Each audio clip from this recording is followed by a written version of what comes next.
They say, children should be seen and not heard. They say, you'll understand when you're older.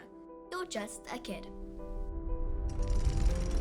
But a kid swam for 3 hours on the open sea to save 18 lives and became an activist for refugees.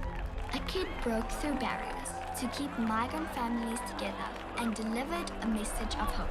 Let us fight with love, faith, and courage so that our families will not be destroyed. A kid was forced to kill in a brutal civil war and became a human rights activist, freeing other children from violence. A kid fought for a girl's right to education, was shot in the head in retaliation, and won the Nobel Prize. This award is not just for me.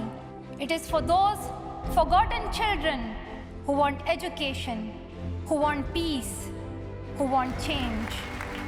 And a kid spoke truth to power, inspiring a historic movement against climate change.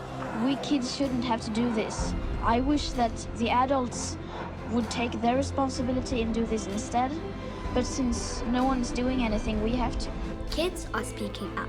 Kids are demanding their rights. Kids are acting now for a better tomorrow. What will you do?